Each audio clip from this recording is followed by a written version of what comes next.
On Saturday, April 20th, 2024, while still in her meditation retreat for the world, our most beloved Supreme Master Ching Hai, vegan, graciously shared valuable deep insights on the capacity of beings from the fruit and vegetable kingdoms to feel pain and how we can choose those that have less or no pain karma to eat. Master also elaborated on the negative force influencing humans, the challenging lives of real enlightened masters, the rare opportunities to follow their teachings, and more.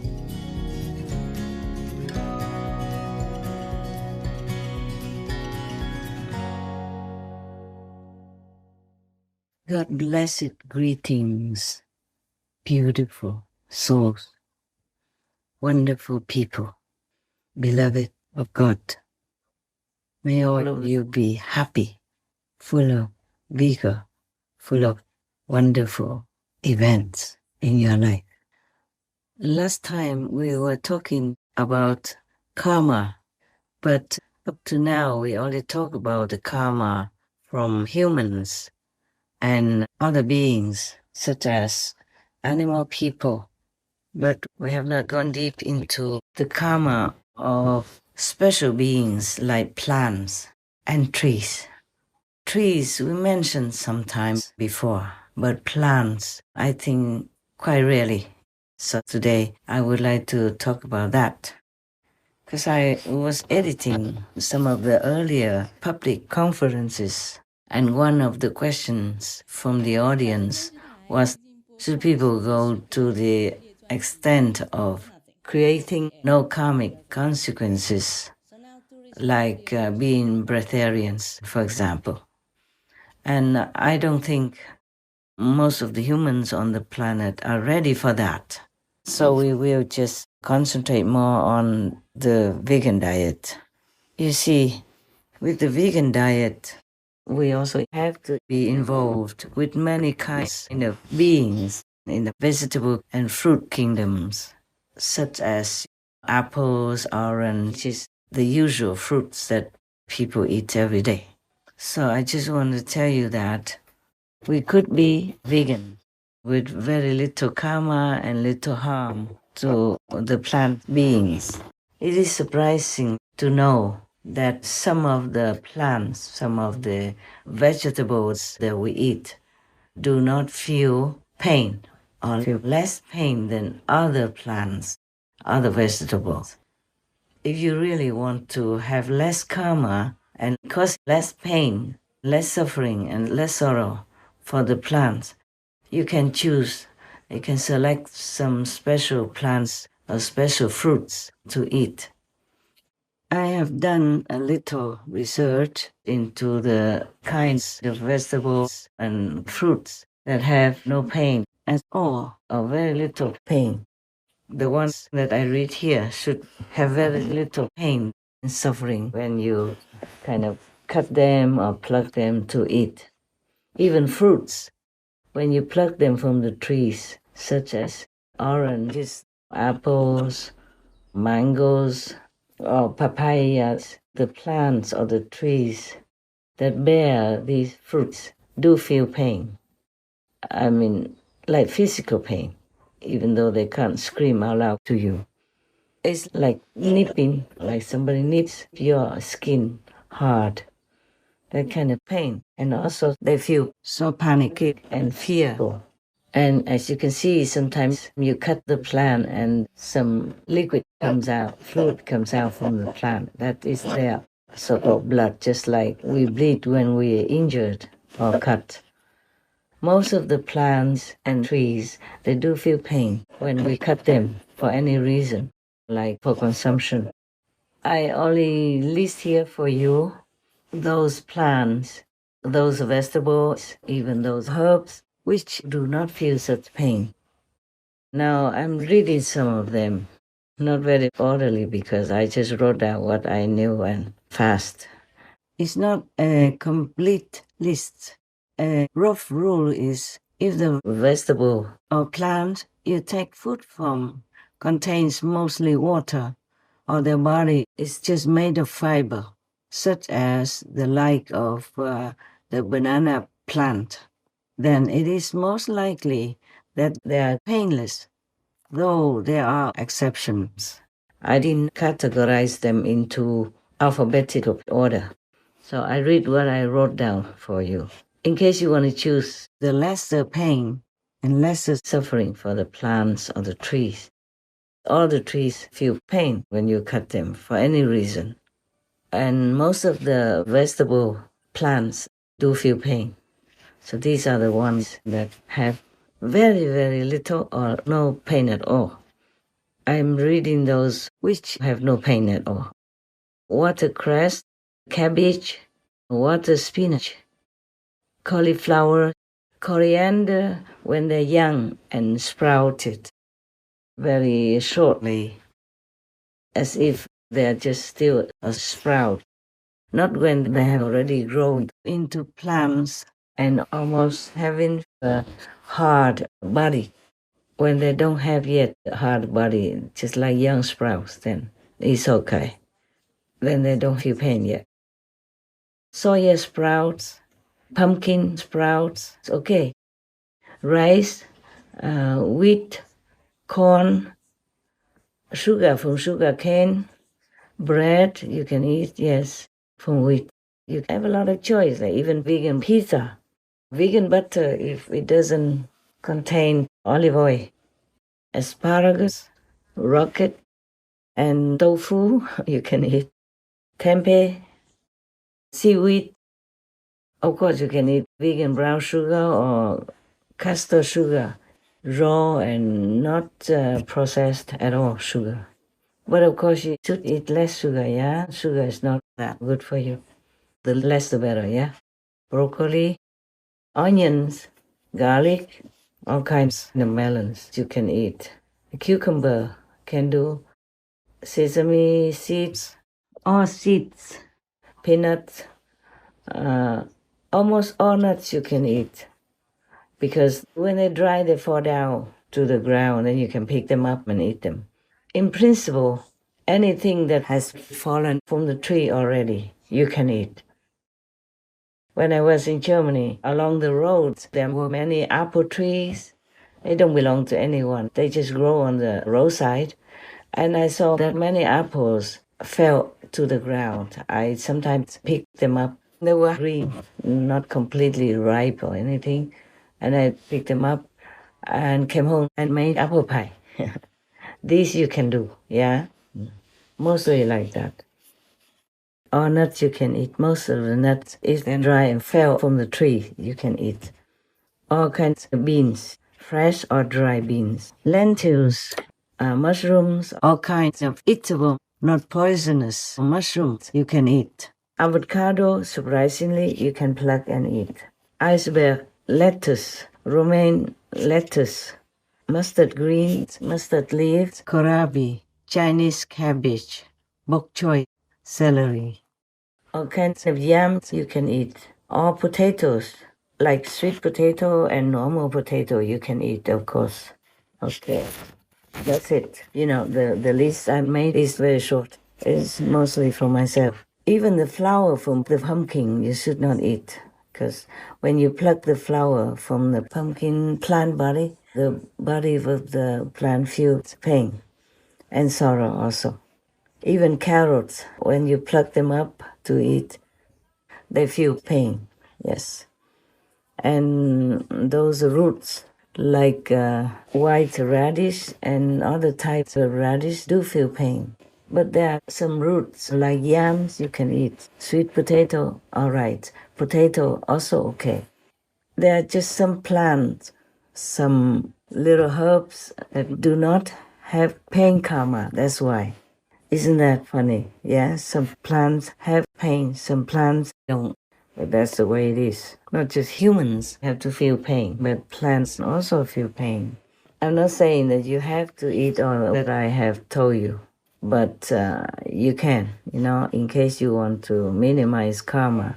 But nevertheless, make sure that you have enough vitamins and nutrition. Yeah, okay? By taking vegan vitamins and or supplements. all kinds of sprouts you can eat, like soy sprouts or sunflower seed sprouts. And by the way, sunflower oil you can use. Olive oil doesn't belong to the no pain category. When people beat the whole olive trees and beat all their branches, they do feel pain.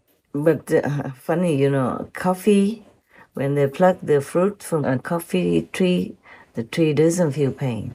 But the tea plants feel pain when you pluck the tea leaves to use. And other kinds of herbs, most of the herbs feel pain when you pluck them to eat because their body already has hardened into a kind of real plant, not just a sprout. The reason why, for example, maybe water spinach doesn't feel pain when you pluck it is because it's mostly empty inside. And the sugar cane also has mostly water inside.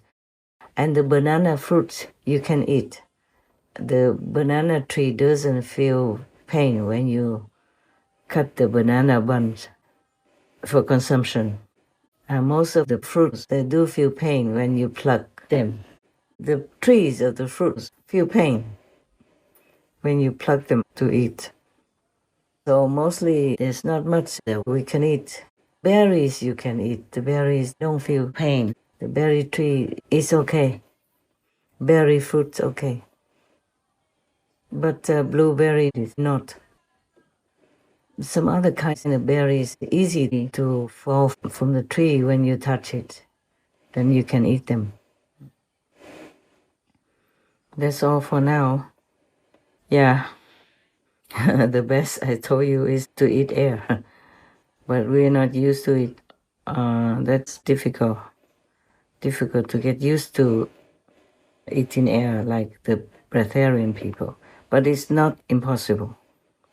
Just don't try when you cannot, because you will harm yourself. Your body might wither and die.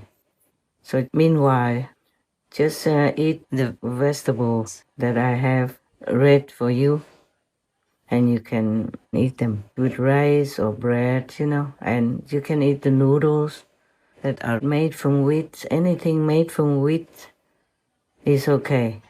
Anything made from rice is okay, for example, like that.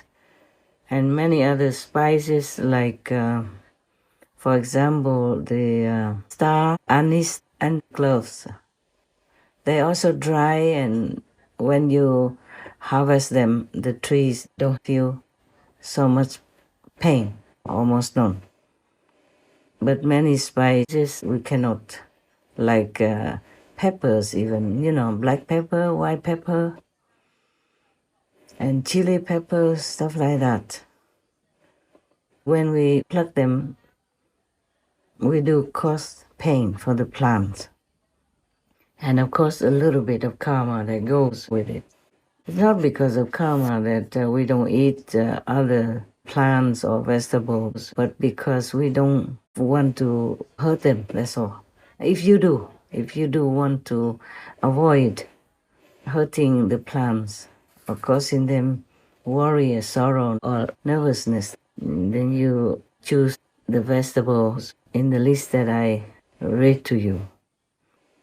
They have no pain. Or even if you have, it's like nothing. But the ones that I read to you is nothing, okay? No pain at all. Just in case you prefer that way, you have to see if your body can be sustained with the limited vegetables and fruit. But mostly like bananas, they're also complete food, One of your monk's brothers, he was in Costa Rica, and his staple food was always banana. Yeah, he lived like that for many years. But now he doesn't live like that anymore because I supply, enough food, all kinds of food. You see, many people can live with very minimum food intake. You don't have to try anything. It's just for your information, okay? As long as you are vegan, I'm grateful already. And all the heavens will support you. And our planet will be sustained, will be kept safe and sound for you to continue to live on and for your next and next generations of children. If you love your children, please be vegan and teach them also to be vegan, to minimize the karmic consequences and to create a benevolent energy for our world. Then the planet will continue to survive, and so will we. As mentioned before, if some kind of herbs or plants that you make into sprouts and you eat when they're still sprouts or grown very little, not grown into a hard body of a plant or tree, then it's all right to consume. But it's better if you have your own garden, then you can decide. You see, for example, if a peppermint planted by you in your own garden, then you can use it if you cut the leaves very far away from the stem or from the body of the peppermint plant. Then that doesn't cause that much pain, very little or almost zero. Or like basil, you can cut like just 2/3 of the leaves and leave the bottom part of the leaves still attached to the plant. And some little leaf still left, then the new leaf will grow in that corner between the leaf stem and the body of the plant. New leaves will spring forth and grow. For many herbs, it's like that. But some herbs you have to cut the whole branch, even a small twig, then it will cause pain. For example, rosemary. If you want to use the rosemary, you have to cut a twig or a part of the twig. That would cause pain for the rosemary plant, or bush, you call them. And those berries that you can just easily pick, almost like it will fall into your hand if you touch it. Those very soft berries, they are okay. They don't feel that much pain. So very little things. The plant of the strawberry does feel pain. But like peanut plants, they mostly already wither and yellow before people pull them out of the ground. Sesame plants, similar. And rice and wheat, they already die out. Their spirit left before people harvested them. So it's all right to eat. I am sure there are many and some more vegetables and fruits you can eat, but most fruit trees like mangoes and apples feel pain when you pluck them. But if they fall on the ground, then it's no problem. You can eat, there's no karma at all. They have already fallen off the tree, so you don't do much. Just pick them up. When I saw any fruit that fell from the tree before, I always pick them up to see if I still can use. Very nice also, still. And like tomato plants, we can eat the fruit. And the plant doesn't feel pain because it doesn't have pain karma. Isn't that wonderful? The plants even have karma. So anyway, maybe next time, if there's something else that you ask and I know about it, then I will tell you. All right. May God bless you all.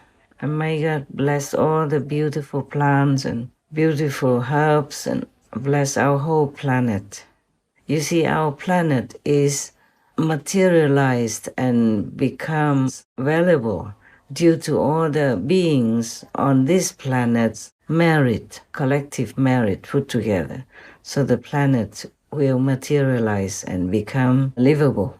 And then the planet would be disintegrated, be destroyed, be made to disappear, also because of the humans, the beings on the planet's lack of merit by their actions, by doing something contrary to building up merit, by doing things that destroy the merit or are devoid of merit.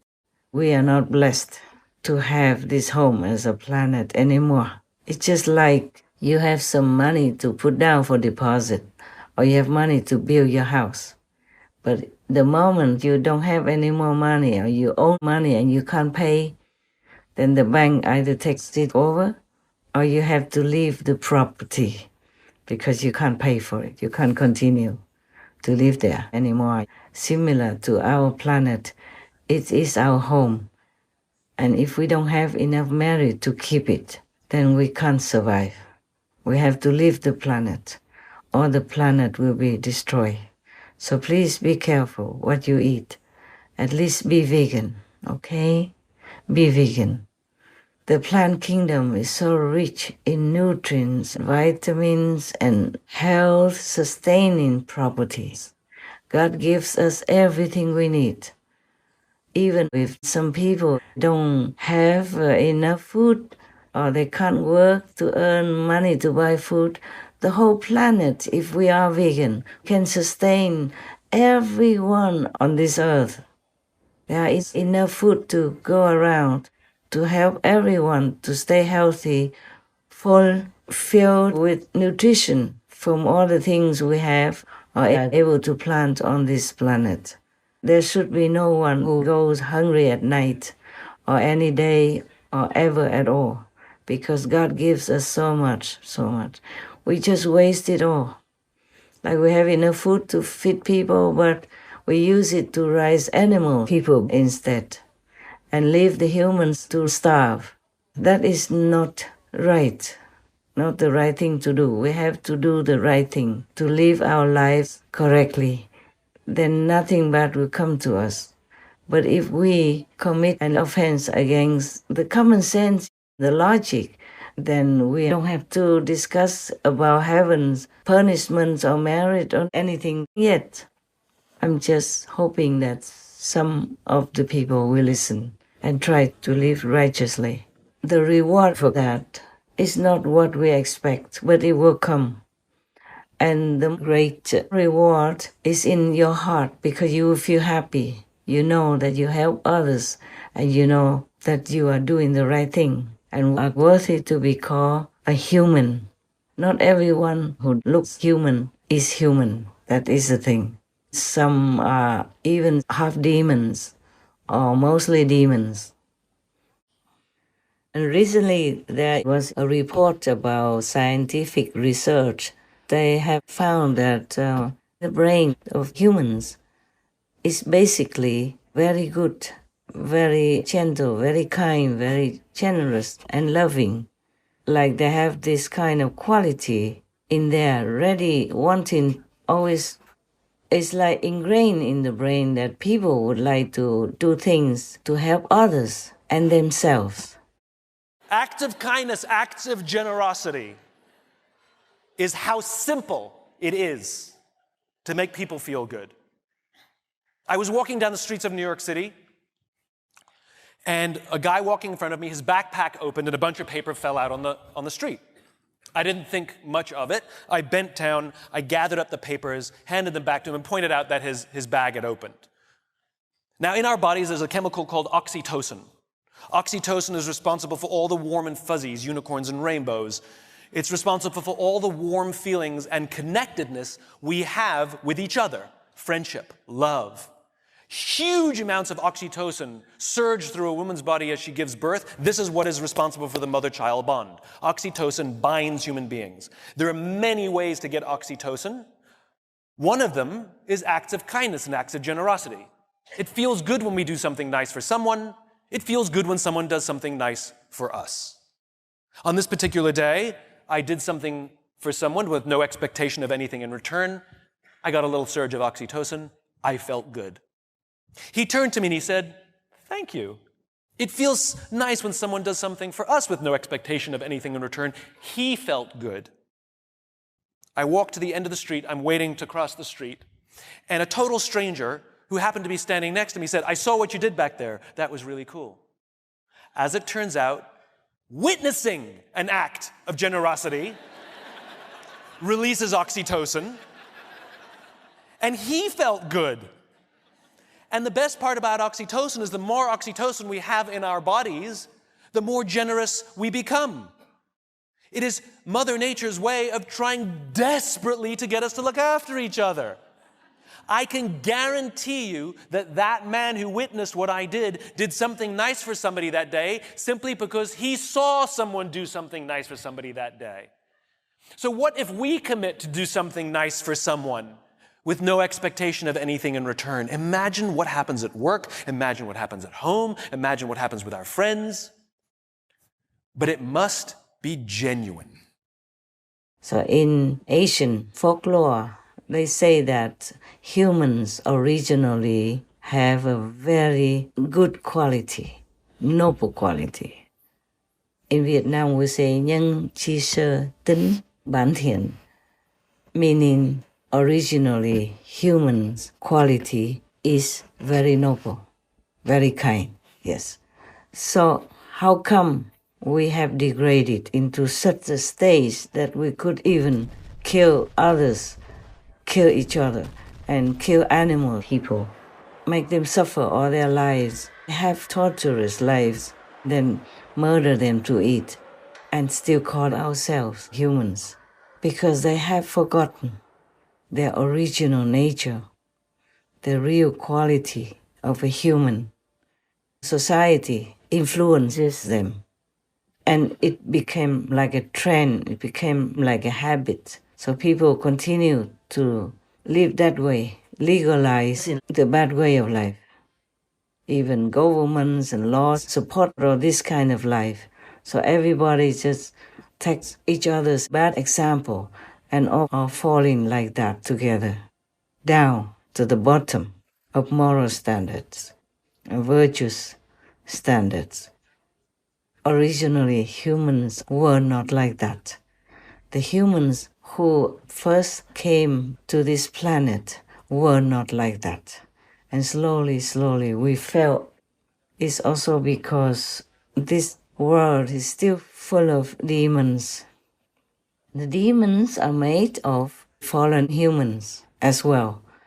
And the more we fall, the more the population of demons increases. And that's how we have the world as it is today. We normalize all kinds of bad behavior, all kinds of low life standards that we didn't know before. We came from heaven. We were pure, innocent, powerful, have telepathic power, have magical power, have things that we could use to survive longer, live longer on this planet if we wanted to. We could fly like bird people. We could go without food. We could love each other just like we love ourselves. And slowly, slowly, we lost that because we have forgotten who we are. And it's a pitiful situation that we have let ourselves into. That's why God felt pity for us. Then God sent His Son, or His trusted angels, saints and sages and masters, we call them, to come down to this suffering world in order to rescue whomever they still can, to rescue whomever is calling for help to be liberated and go back home. Not every planet or world has such a great fortune as to have a master with them. Some planets don't have, some worlds don't have, like the world of hell doesn't have master. Not every hell has, maybe one or two, very rarely.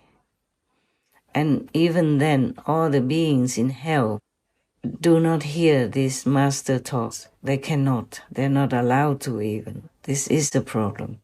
Well, not to talk about hell, on this planet is the same.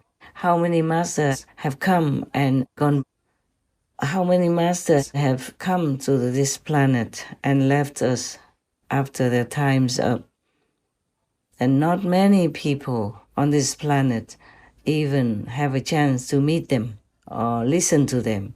And even if they do have a chance to meet them or listen to them once or twice, not necessarily that they will accept the master's teaching, follow through with it, and practice it.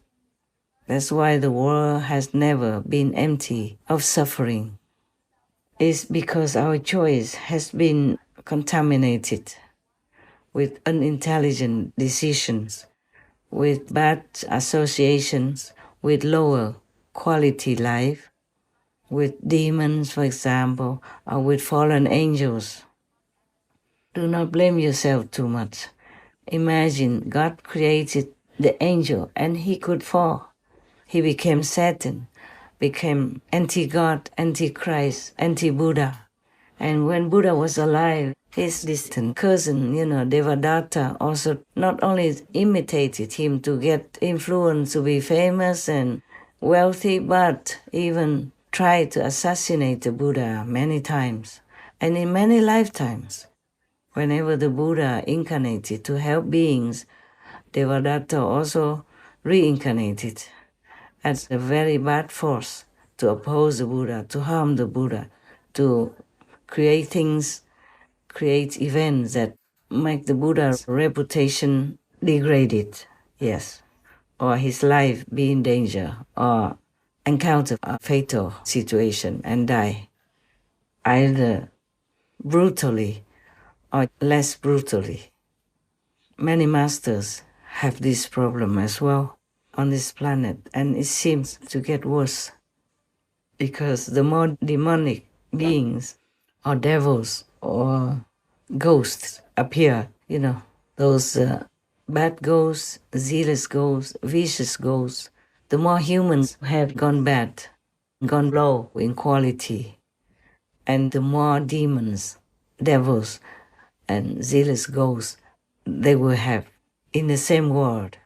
And these demons, ghosts, and devils, they influence more and more humans to make them more and more bad, thus far from God, and encounter all kinds of pain and suffering, and even become demons or ghosts themselves, to harm themselves, harm others as well, by the low quality that they make themselves become.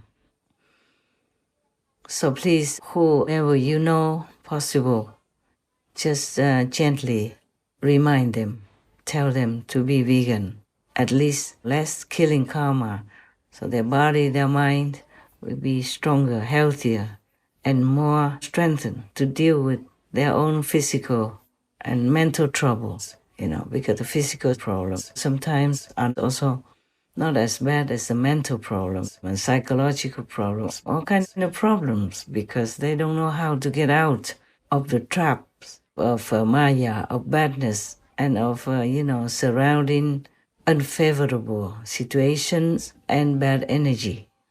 Humans are to be pitied, truly. That's why God always sends His saints, His Son, to come down and help us, but not all of us are listening. Most of us do not listen. That's why the world continues to be like it is now, and it seems to get worse at times. So we have more disasters, more trouble nowadays, and war from one country to another. We don't know what will happen next even. Most of us don't know. And even if the saints and sages and the clairvoyant beings keep telling us, if you want to avoid more trouble, please do this, do that, live rightly, don't kill, don't steal. Most humans still cannot listen to that and practice those simple principles to keep themselves safe and healthy, normal, and a true human. On the contrary, they find all kinds of things to, slander the masters with, or to make them be harmed in any way possible. Since time immemorial, it has always been happening. You see how many masters, how many great philosophers, saints, and sages have been harmed in this world. You look at the list of history and none of them had a good life at all. The real masters didn't have. The fake masters, yes. They have a lot of followers, a lot of wealth, a lot of people worshiping them and giving them all kinds of things they need. And they look good and healthy and happy. The real masters suffer. Only real masters really suffer. But in this world, what do we expect?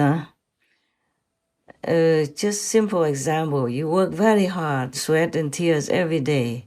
Even when you're sick, you can't just always call in sick to earn just some hundreds of dollars per week. You still have to pay taxes out of that. And if you don't pay taxes, then you might even go to jail or get your things confiscated, taken away from you. If you don't have enough money to pay for your rent or your mortgage, then you'll be out on the street sooner than you think. Things come unexpectedly, and then you lose your job, you get sick, you don't have enough money to pay for the hospital, then you're out of your house. Once you don't have a house, you can't get another job. It's so very difficult. But then again, all this hard-earned money of people who obey the law, respect the rules, and pay tax, all this money goes where? It goes to subsidies, animal people murdering, to eat, and to, I would say, support war or go against war. You support war or you fight in war, all this needs money. And where is it from? Taxpayers. War and the animal people industry costs billions of dollars, sometimes just in a week or in a month, not to talk about a year. You can read on the internet, how much war costs every day and how much subsidies for the animal people industry cost your tax. Well, I calculate in my book the total subsidies that state governments and the federal government provide to animal agriculture each year in this country, and I calculate that number at about $38 billion. To put that in perspective, that's about half of what all states spent on unemployment benefits last year. That number is probably an order of magnitude higher than the number that people typically think about when they think about animal food production subsidies.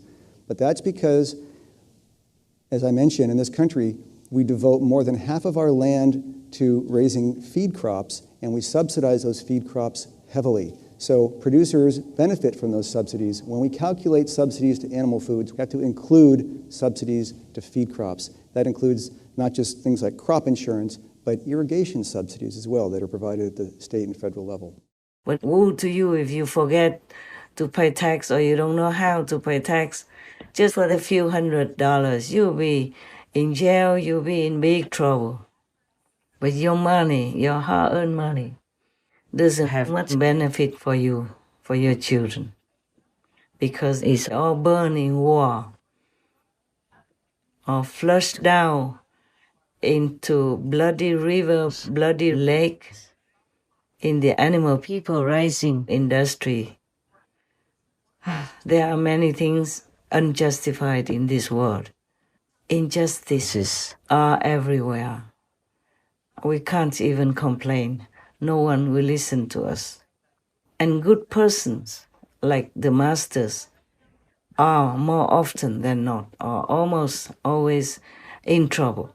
People will frame them, will give them bad reputation, will do anything to make them fall anytime possible. Or try to kill them, or, put bad names on them, all kinds of things that they fabricate or they invent in order to make the master die in agony or be in prison, or all kinds of things that would happen that are not good for the masters. Not to talk about whether she will even have followers who 100% believe in them. That's why Jesus died so brutally. Buddha has been cut on his toe and avoided death many times. Many other masters are not accepted by the normal system and died either quietly or publicly in such a way that you wouldn't think that a criminal would have to endure. They die in prison by poison, or they die on the cross by crucifixion, or they die by assassination, or they die by being accused wrongly and even their reputation also dies with them. And then later on, people build temples, they build churches, they build ashrams to worship the masters. And when they die in agony, no one can help them. No one can rescue them. Not that the masters care much about life and death, but if they are alive, they can teach us many more things. They can accompany us in our spiritual elevation and improvement, and thus make the society more sane, more decent, more safe, more peaceful for all the co-inhabitants in the world. But the humans, just don't leave them alone. Don't give them peace and comfort to do their job.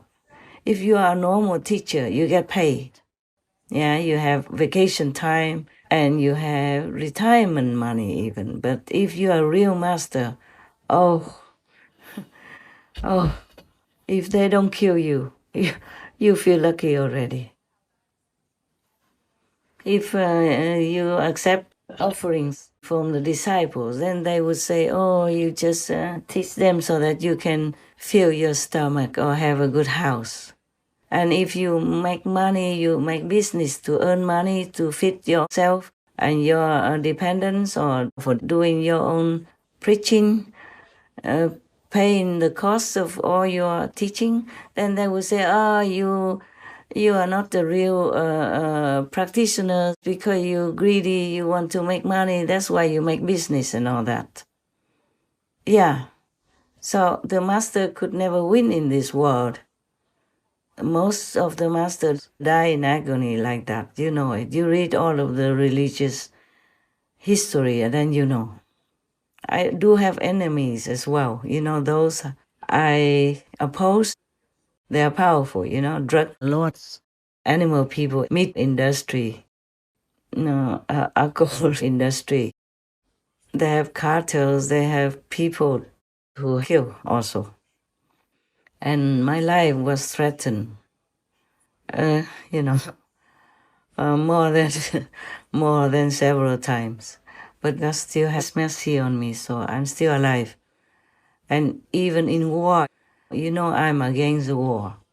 I want peace for all to live and to contribute to a normal life and people to live healthily without fear. Most people have a difficult life already. To earn money to take care of their parents, relatives and friends and their own children and themselves. So war will make their life more hell. You know that already. I'm against war, against animal people murdering. I'm against anything that harms humans and makes their life suffer. So of course I have enemies, If you're against somebody, they don't like you, they hate you. They even kill their own people. So as long as I live, and if I know something, and if I'm allowed to tell you, I will. There are many things I know that I can't tell you. I'm not allowed to. Also, you can't do much with it anyway. Having knowledge. If you are meditating, being vegan, have a good master, then you will know it yourselves. No need for me to tell you. And if you don't have all that supporting your spiritual growth, then even if I talk 10,000 years, you would not listen. Most people don't listen to me. That's why, not only don't listen, but could harm me anytime by different actions, different means.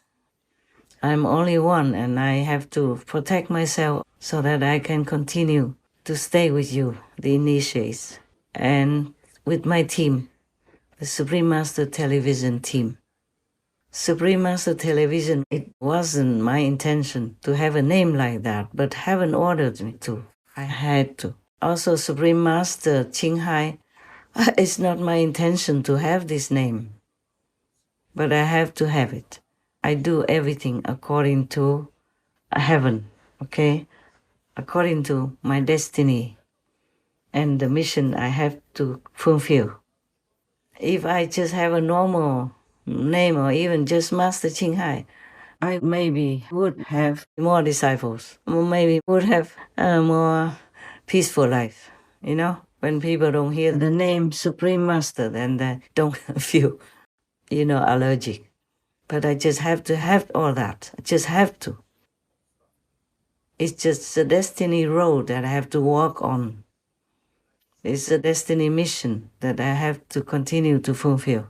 I would prefer to have a peaceful and anonymous life, deep and high in the Himalayas, for example, where the snow is all year round, even in summer. And you are so quiet and at peace and alone there. You don't need a lot of money to live like that. The money I earn, normally would sustain me all my life until I die whenever God calls me home. I don't have to work anymore. I don't need to, but I just have to. For others' sake, even for other beings' sake, like the animal people, the trees, the plants, for their sake. And for some other invisible beings, even from lower heavens. Many things, a person who take up a mission like mine would have to do. But we can't always tell you because if you tell about something good or something bad, the karma will multiply anyway. For example, if you give somebody money and you keep telling about it, then you owe money. You owe more money than what you gave. That is a problem. But I have to do everything in the physical world openly, mostly openly, just to let my disciples see the example and do it themselves. Mostly I do it.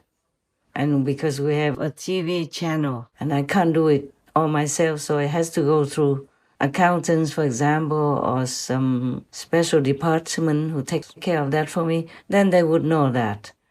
Then everyone would know that because also we have Supreme Master TV and they will put it on TV, for example. There's no end. There's not much I can avoid in the physical world.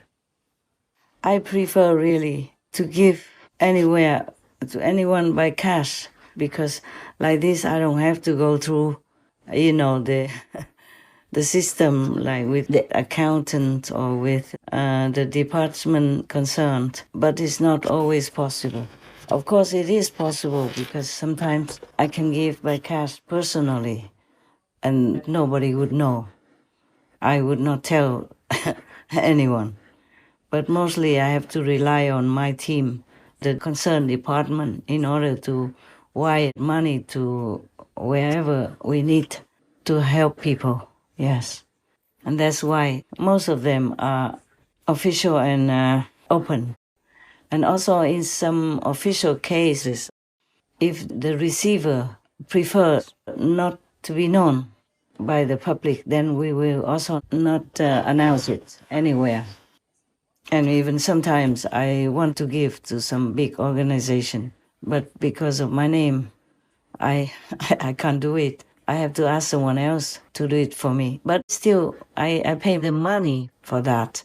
And one time I even asked the bank manager to use my money in his name in order to give it away to some good organization to help refugees, for example. Yeah. But that one also was not for my department or my team to know. Only that person in the bank knew. Just at the moment, I keep as quiet as possible. Meditate for the world. Listen to heaven's messages, because sometimes they would tell me something to keep me safe, how to keep safe at this moment, at that place, for example, like that. So I'm quite busy all day, all night, actually. And I live a simple life, eat simple food, and I don't have to wear a lot of luxury-looking clothes or rich and, glorious jewelry that I designed. Yes, I really prefer this type of life. But I'm still contributing to the world, visibly and invisibly. I'm just telling you some of these things so that you know everyone will get blamed, even if they do good things. And the more you do good things, spiritually especially, the more you will be blamed and will be in risky situations in life. All right, I need to go do some inner conference now. I hope I will talk to you another day when I have something really important to tell you. But I always have to ask God's permission first for even that. So you understand why I don't talk much more to you. Just try to meditate more, okay? As much as you can. Anytime, even when you sit in the bus or in the train, just don't miss your station, yeah? And try to spread veganism and the righteous way to live your life. That will help others to awaken somehow. And it will help this world to become a better place or even become a paradise. We hope, by God's grace. I wish all of you the best, as usual, in spiritual practice, further enlightenment, and that everything noble, good, and reasonable of your wish comes true. Amen. We thank God Almighty. We thank the Ultimate Master, the Son of God. We thank all the saints and sages in all directions and of all times. Take care. Till later. Don't forget God. Don't forget to thank God every day. Huh? Not just during our time, but also in your private time, whenever you can, whenever you remember. Think of God. Thank God. Okay? Love God. And try to love all your neighbors, the humans and the animal people, plants and trees on this planet. Remember to thank God, all the masters of all times, for the food you eat, with humility, gratitude, and love. Thank you. So long. God bless. God love. Our humble appreciation for Most Benevolent Master, sharing her precious inner knowledge that allows us to understand the world around us better as we also reconnect to our original pure self-nature. As Master's enlightening teachings touch many more lives, may our planet rejoice in more abundance, beauty, and peaceful spirit, supported by our collective merits earned by devotedly following God's laws.